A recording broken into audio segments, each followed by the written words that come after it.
Alright, boys and girls, welcome back. Let's have a pretend cold start. Definitely haven't warmed that up for 5 minutes. Done my first mods to my new fairings. Ignore that, that wasn't me. Got some tank grips on there because my legs were sliding around and I was whacking my bojangles on the tank. So let's go for a little ride, test them out. Now they're not the grippiest, judging just from this start already, not the grippiest tank pads I've ever felt.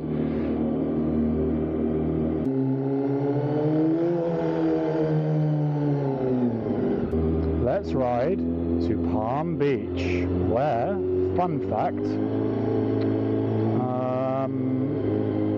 I was going to say Home Alone, it's not Home Alone, not Home and Away, Neighbours. When Neighbours was, I think it's Neighbours, it's either Neighbours or Home and Away.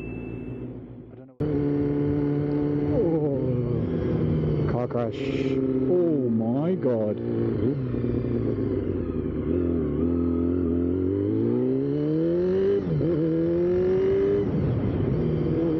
The first mod you should do to any motorcycle. Yes, before you put a $3,000 full titanium exhaust system on your $6,000 motorcycle. Before you do that. Before you give it a dope new dark smoke windscreen, brah. I know the irony saying that as I've got a dark smoke windscreen, but you know what I mean. Is tank grips, the sticky grippy bits that go on the side of your tank. Now I had them on my old bike and I kind of forgot what it was like not to have them. And then when I put these new fairings on, the new tank grips hadn't arrived yet. So I was riding for a couple of days without grip, and my Mr. Bojangles, my gentleman's sausage, was getting very squished up against the tank. Basically every time I broke, slowed down, went downhill, you know. Which is fun and all, but I quite like kids one day, so it's probably best for that not to happen. That's not exclusively to those that have got a meat and 2 veg down there. A meat and 2 Brussels sprouts, you know what I mean. Could be to those that have got like a, I don't know, a papaya. Papayas kind of look like vajayjays. Papayas kind of look slightly phallic. Is phallic just for the male appendages, or is that women's as well? Does phallic mean, I feel like phallic means dick and balls, but anyway, you know what I'm saying. If you don't want to smash yourself up on the tank, but it's not just that, like it gives you more grip going around corners, you can squeeze the tank properly between your legs. If you are going to be hanging off the bike, you've got grip on that opposite leg. It helps with handling, it helps with kind of everything, and just overall, if you're going to do it for overall comfort as well. And then other than that, I think I want a new exhaust. I quite like a different sounding exhaust maybe. I don't mind this one, but I'm not sure how legit it is, if you catch my drift. Can I find neutral before the light goes green? Yes! So yeah, maybe a new exhaust system. Something, I don't know what exhaust, I need to have a look what exhaust systems you can get for these, because it's obviously like a 26-year-old bike, so you're kind of limited, and if you're getting second hand, a lot of them are just trashed and rusted. There are people that keep them nice, so I'll have to find something, I guess, but that's sort of the main things I'm looking at the moment. So if you have any ideas, or you have a CBR 250 RR, what have you done? Because I quite like to make this a bit more unique. I want some new rear sets that don't like fold up, because they're quite annoying if you just catch the edge of it and it folds up and then you miss it with your foot. But that's kind of my plans for this bike. Like, so it's a sick bike. I'm on my P's until, I don't know, like October next year before I can get a bigger bike. I think if I'm in a position then to have 2 bikes, I want to keep it, because it is a piece of history and it is cool, like very, very unique sounding 250. I would love to have a ride on one of those, I don't know if it's called a ZR, or ZR 250, the old Kawasaki version. ZXR, ZX2R, I think it's called. That would be sick.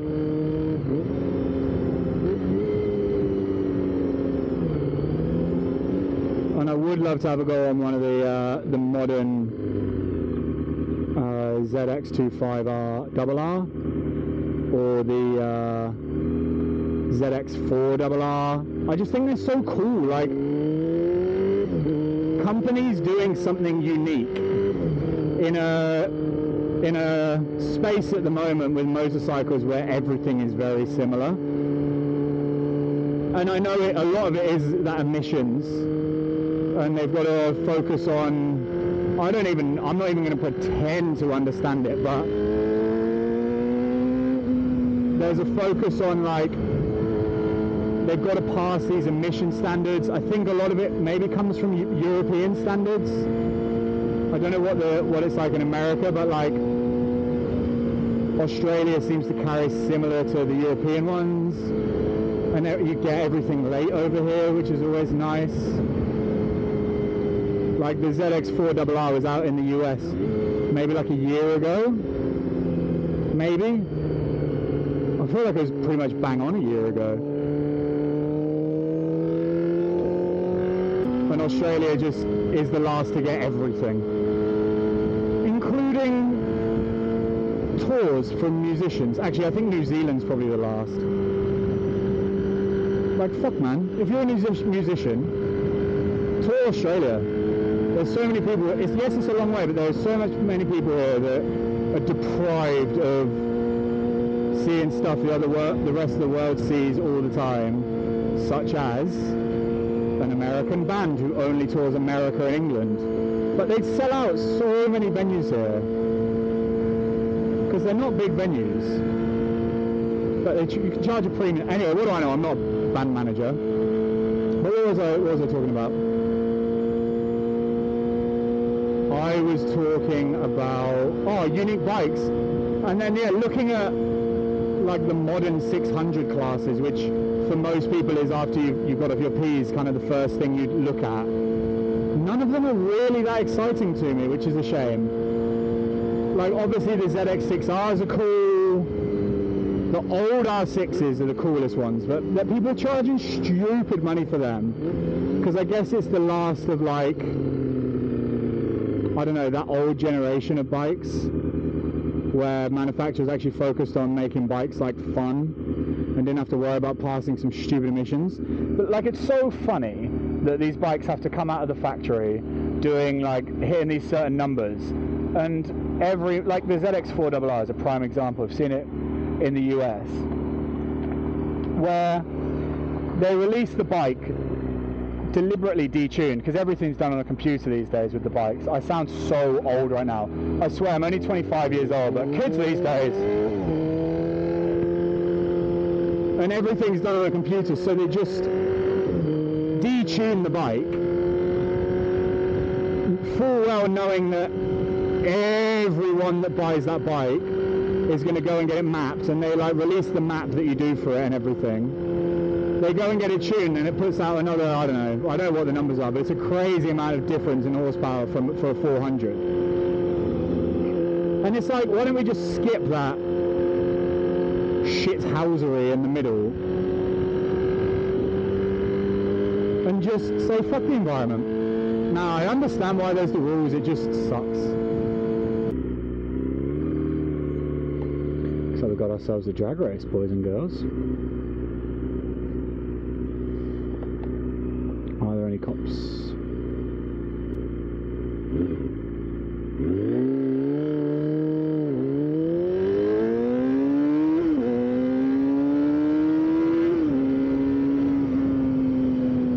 That's a fun noise, and all under the speed limit. Genuinely that time, I often make jokes, but that was actually under the speed limit. Oh, that noise when you roll off, just the whoop, whoop,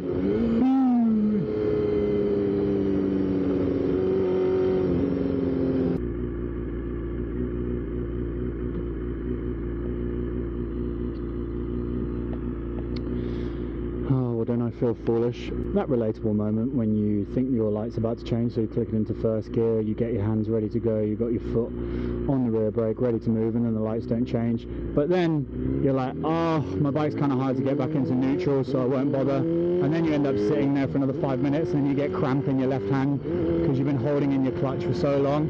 And then when you go to let your clutch out, you let it out too quick and you stall. And then because you've got a weird old bike, even though the bike's been running for the past hour, when you're in first gear, you can't turn the bike on. You have to be in neutral. And as just stated, because the bike is hard to get into neutral when stationary, you have to do this weird little waddle thing. Meanwhile, there's cars up your jack seat. That means backside. Thinking, what is this guy doing? And they see your P-plate and they go, oh, what a noob. And then when you finally get it into gear, there's just time for you to get through the lights and no one behind you, and you ride off in shame. Yeah, no, me neither. Me neither. Don't understand what that feeling would be like at all. Hey, you guys want to see something funny? Because I haven't got myself a dedicated camera for filming these POV shots. This is what the back of my camera sees. So I look like that Francis Bourgeois guy, that train spotting guy. Like, it's a class 2 3000, dick my butt. If you don't know, if you haven't seen that guy, you may be very confused right now, but he's this train spotting dude. He does this like, oh, look, you had to be there. Just have a look at Francis Bourgeois or type in train spotting guy. Alright, ladies and gentlemen, I am lost. Kinda can't be asked to pull over and check. This is a nice part. I've not been along this road before. Oh, Palm Beach. Oh, that's the bike track. I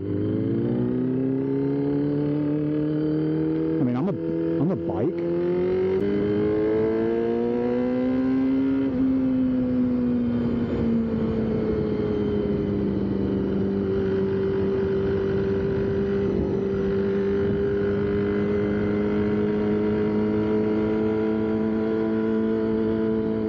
Well, isn't this lovely?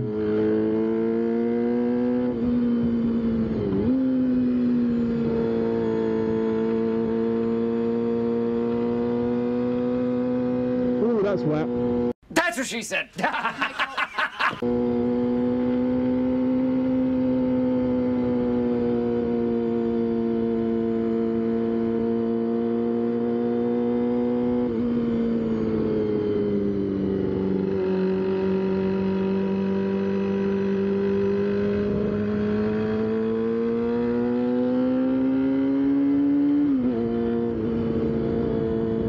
This is gorgeous.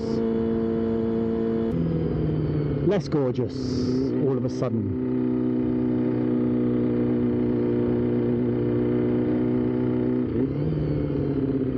Kind of want to go do that road again, but we've got a mission. I assume. What the fuck? Fuck you, mate. So fuck you. What the fuck are you doing? Are you fucking blind? You can't see me. You guys saw that, right? Like, he looked at me, looked back at the road, looked at me, and then went, nah, screw this. Like, there was no one behind me, so probably could have just waited. I know what I'll do. I'll go smash his wing mirror. Nah, jokes. Jokes. I'm not that kind of guy. It's not worth it. Ladies and gentlemen, Palm Beach, where Home and Away was filmed, not Neighbours. Do you know why it's called Palm Beach? I hear you say. Why is it called Palm Beach? Don't actually know, but I assume, look at that view. I assume it's because when you look at it on a map, ding, it is shaped like a palm tree. And these Aussies, they're imaginative with their names. Oh, one of my favourite pastimes is just hating on Aussies for no real reason. Whoa! Oh my god, I thought that man was tumbling down the cliff. Turns out he was just dropping something off in the bin. This is a lot nicer than cruising around Brookvale though, I'll give you that, Palm Beach. We'll definitely be doing this again. If it wasn't for the cars, it would be even nicer.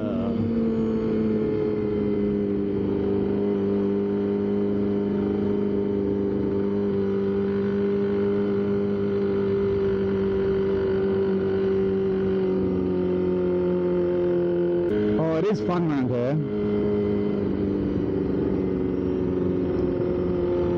If you want to see house prices of this area, this is the average house price. I know, mental. That's pretty impressive though. What the frick? Is that apartments or is that one house? Jesus. Is that the car park? I think this is the one I need to be going down. Oh, it's a Sunday, that's why it's so big. Oh, ice cream! Oh, I'm getting an ice cream, I'm getting an ice cream, I'm getting an ice cream. I'm getting an ice cream. Definitely getting an ice cream. This sand is a bit scary. I'm going to park somewhere, get an ice cream, and then go look at the water and gaze off into the distance. Guess I could park here. It's a perfectly bike-sized hole. It's a perfectly average-sized hole. Some people might even consider this a big car park. If you in their cultures, in some people's cultures, this could be a big car park.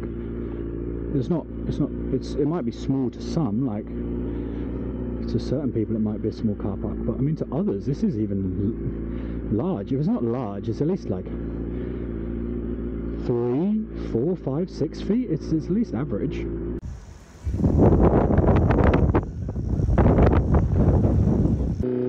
We might not be able to agree on the fact that 3 inches is big to some people, or at least average size.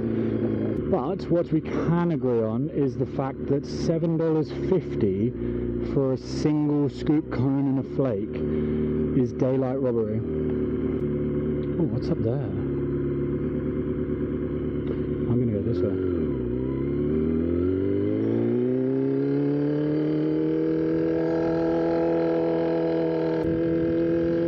This is where Home and Away was filmed. I keep going to say Home Alone, but it's not. Yeah, it's a cool view, isn't it? Just the open ocean.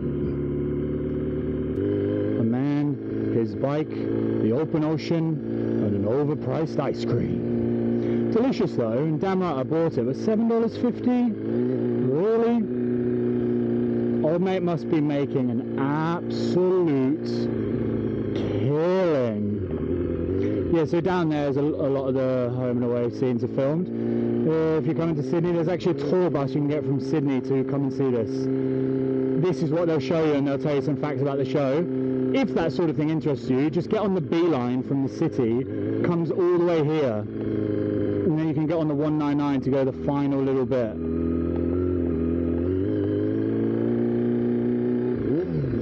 It's much, much better.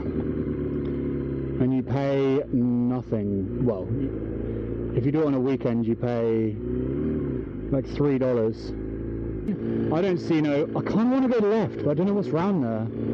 Let's try it. I've not been this way before, I don't think.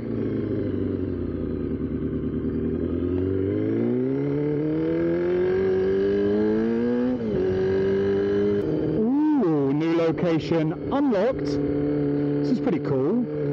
Have I been here? Does this lead back to the main road? Questions I'm sure you're all wondering. Sorry dogs. Alright, I'm pretty tired, so I may be kind of quiet on the way back. So I'm going to officially sign the video off here. Thank you very much for watching. Like, subscribe, comment, share, all that YouTube stuff. It really does help. I know everyone says that, but I've got like hardly any followers, so you guys are here early. And I'm going to try and stay committed. I'm not going to try and stay. I'm going to stay committed and consistent with the content. At least one video a week. I'm going to try for a couple. So thank you very much for watching. I will see you next time. And here's that twisty bit of road for you to enjoy in silence. Love you.